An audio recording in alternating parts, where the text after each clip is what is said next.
everyone. Welcome to the show, The Court of Public Opinion. Almost Easter. Almost Easter. We're going to take a break and we'll be doing the show next on Tuesday after Easter. But you have a happy and holy and safe Easter. Be careful on the roads particularly. Happy birthday. Happy wedding anniversary. It is, let me tell you, April the 6th. The Post-it note was introduced. When do you think the Post-it note, Pete? When do you think that was introduced? Those little yellow things? Yeah. I think they've been there forever. But no, apparently 1980. Okay. Simple idea. That's what I was going to say. Yeah, very simple idea. But it works. The first film shown on an aeroplane. What a novel idea. You know, the idea of aeroplane travel. I was reading something the other day about the old Rose Bay. It was more like a seaport than an airport, but that's where they landed all these big Sunderland and Catalina planes, ex-surplus World War II. And back in the day when they called Qantas Empire Airlines.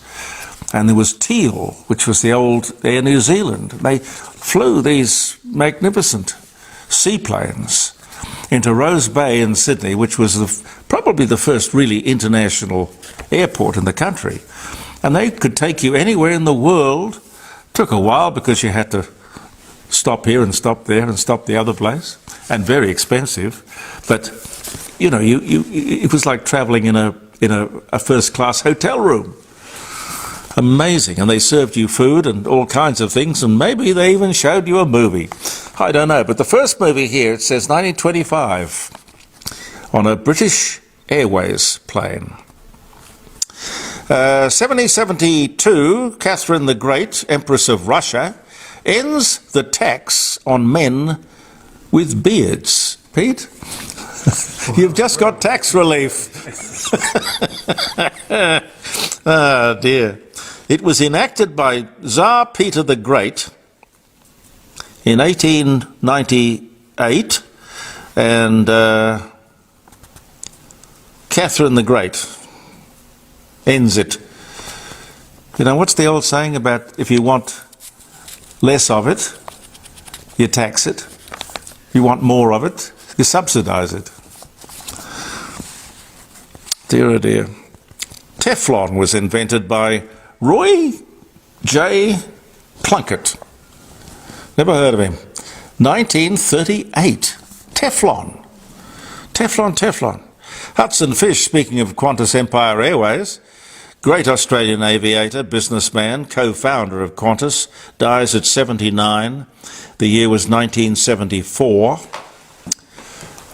George Eastman begins selling his Kodak flexible rolled film for the first time in 1889, believe it or not.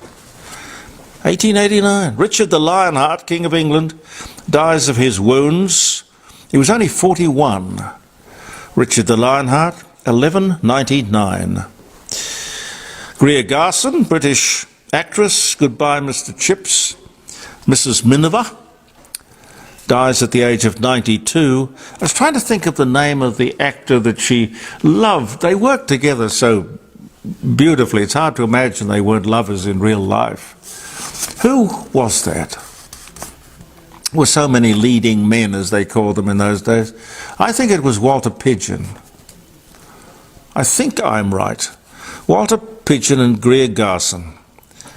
1996 she died. World's first animated cartoon is released. In 1906, it was called Humorous Phases of Funny Faces by Stuart Blackton. I wonder if that's still around anywhere. I wonder what that would be worth. Certainly worth looking at. And Anthony Fokker, the Dutch aviation pioneer, aircraft manufacturer. He was born in East Java, the Dutch East Indies. He died in 1939. And they made those funny movies about Meet the Fockers, And it's a perfectly reasonable name. I think probably Meet the Fockers. It was one of the funniest movies. And they did it all straight-faced. Got great respect for people who can do that. Clearly I can't. No. Oh, I did, just before I do anything else, I wanted to congratulate Taylor's Wines, because the other day I did mention, I think it was February, March, anyway. Taylor's Wines, their $26 bottle of Chardonnay, Jaraman. I don't drink Chardonnay, I don't know anything about it. A 2022 bottle of wine, $26 bottle of wine, voted the best wine in the world. Golly. And I'm happy to tell you, and congratulations to Michael Taylor and all of those people at that fine South Australian company, because Taylor's Wines have been named the Winery of the Year. A winery in Australia has beaten some of the most well-known wine regions in the world, claiming the title of Winery of the Year in a prestigious competition. Taylor's Wines in Clare Valley, South Australia, presented with the prestigious title of this year's Monterey International Wine Competition as the best winery in the world. Now that's amazing. I haven't seen that in the popular press here. I don't know that we sort of blow our own bugle as much as we should. Interest rates on hold, not unexpected. They're still ridiculously low by historical standards, 3.6%. Under Labor, in my experience, limited experience, it's usually about 17%, and sometimes it gets to 22%. I've lived through that, as a lot of people did. So 3.6 is a fairly manageable sum. All right, not as good as a 1/10 of 1%, which is what it was when we were trying to get the economy off its knees. But who would have thought realistically it was going to stay there for long? Anyway, be that as it may, Donald Trump is being Donald Trump. Yesterday you would have seen all of the stuff, and I guess we're going to see more of it all the way through to December when he goes back to court.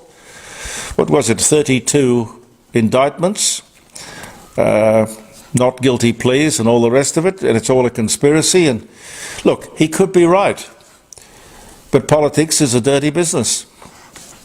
And you don't want to give people who wish you harm the ammunition to do you harm. America is fascinating, you know, because once something is before the court, it's sub judice in this country. But in America, everybody's going to be talking about this for the next 6, 7, 8, 9 months. Amazing. TikTok is goodbye for federal and state governments, the iPhone and the iPads, etc. Now this is interesting. I don't know what Marty Cooper, and the name probably means nothing to you, but I don't know what Marty Cooper would make of TikTok. He's well over 90. He invented the mobile phone. 1973 it was, and he made the first phone call on the 3rd of April, 1973. That's 50 years ago. And he talks about this thing. It was about 1.5 kilos in weight, about the size of a house brick, a bit bigger. A Motorola it was. Made the first phone call from New York on the 3rd of April 73, and he doesn't like the modern telephones. He doesn't like the modern mobile phones one bit. Like I say, what would he make of TikTok and all the rest of these things? Tuesday afternoon, Brussels, NATO headquarters. Finland's national flag raised to become the 31st nation to join the alliance. The border between Finland and Russia is about 1,000 kilometres long. In fact, I think it's probably the longest or the most exposed border to Russia in Europe. Norway has some exposure, Sweden certainly. But There's that border, 1,000 kilometres long. Russia is now sending troops to strengthen the border. Sweden, anyway, will join NATO, and Norway is already in NATO. So all of the things that Putin said he was worried about, he has accelerated because of his invasion of Ukraine. Go figure. And if you want evidence of just how useless the UN is, really, Russia has taken charge of the United Nations Security Council. Now, Russia and China already have veto. They're not the only countries to have veto, but they're the ones that should be, when you think of past behaviour, most likely to be criticised. Criticism means nothing because they have the right of veto. This makes a joke of the whole thing. But Russia in charge of the United Nations Security Council? Fox, henhouse comes to mind. Here's a fun fact. Only 8% of the working population of Australia want to go back to the office. 8%. It's an awful lot of empty office space on that basis. I always thought that it wasn't a question of choice. One did what the boss wanted you to do, or told you to do.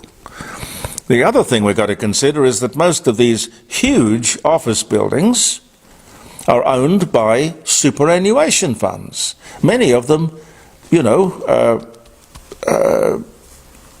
industry funds, union-controlled industry funds, who depend on the rents paid in those office buildings to provide the return to their members. Now, I know that in New York they're turning a lot of office space into apartments, but gee, that's very expensive. And I mean, if you look around Melbourne and Sydney particularly, probably to a degree Adelaide and Perth, but not so much. But you could be looking at a real estate catastrophe, a real real estate catastrophe. If we find ourselves with our major cities filled with unoccupied office towers, a collapse in the value of CBD real estate could trigger all kinds of things. Not good. And with builders going broke all over the place, which does happen from time to time, it's almost a cycle, isn't it? I mean, you don't want half-finished extensions and renovations, or worse still, whole houses, or what should be finished whole houses, unfinished. I've heard various stories, many stories. Many of these companies, some of them really big ones, are kind of on the brink. Now, whether it's a domino thing, or it's brought about by the interest rates, or shortages, escalating costs, it's something to watch very closely. So if you are having work done with a builder, be careful. Check it out as best you can. Medicare is hemorrhaging $3 billion a year. Probably as much as $8 billion. I've seen two reports. 8 billion being the worst analysis. Non-compliance, fraud, no accountability, you name it. In any 1 week there are millions and millions of Medicare transactions or claims, and there's no overview. And if anyone thinks without overview you don't have fraud, he is nuts. It's just like the NDIS, as I've always said, and it comes back to socialised medicine. It just doesn't work. Medibank in the beginning was Gough Whitlam's great dream. It didn't work. It was a failure. Reconstituted by Bob Hawke as Medicare, and now they're telling us from on high it is not fit for purpose. Well, we're wasting an awful lot of money and apparently not pleasing anybody. The National Housing and Finance Corporation of Australia report on housing, they call it the State of the Nation Housing Report. It says we face a shortfall of 100,000 homes within 5 years. Now, you'd be pretty perked up if you were a builder, wouldn't you? That's an awful lot of building. People are obviously worried that the government is going to maybe revise negative gearing, and by revise, that's code for scrap. Now, negative gearing drives a lot of the investment, and it could be for owner-occupier or it could be for rental. But it is one of the drivers of that kind of investment. And with building companies dropping off the perch, the building industry, for as long as I can remember, has been about boom and bust. They've just got to get the settings right, I think. Supply and demand. There are too many variables, probably. Just too many things to actually keep under control if you happen to be a building company. And it would be even worse if you were a big building company. But without negative gearing, and I must put my cards on the table and tell you I have nothing negatively geared, so I have no axe to grind. But I understand that that is the engine room of a lot of the investment that builds the rental accommodation that we so desperately need. There are things you can control and there are things you can't control. There's a big kerfuffle coming up in South Australia about the people who run our public transport. It was promised that the privatisation deal would save a huge amount of money. Now, the state would pay to have a private operator run the buses and the trains. It was a contract worth many, many millions of dollars. Well, now the new Labor government says that they don't want that. They want to take control back, take it all back. The opposition says it's going to cost too much money to walk out on these contracts. Well, there would have to be cancellation fees, wouldn't there? Think French submarines, for example. Cancellation of that contract would be complicated, and it would, in my mind anyway, end up costing the taxpayer too much. Pretty simple. But here's something that's even simpler. If the government says it's a better deal to bring back the buses and the trains into public ownership and operation, let them prove it. If the opposition says that it's more efficient to let these private operators do the job, let them prove it. Stop the bickering. You both can't be right. It's got to be pretty simple to prove one way or the other. Just demonstrate the cost benefit to us, we the people, the taxpayer. And just on transport quickly before I say goodbye and happy Easter, I don't know what you think of those scooters. They're all over the place. I think they're very messy.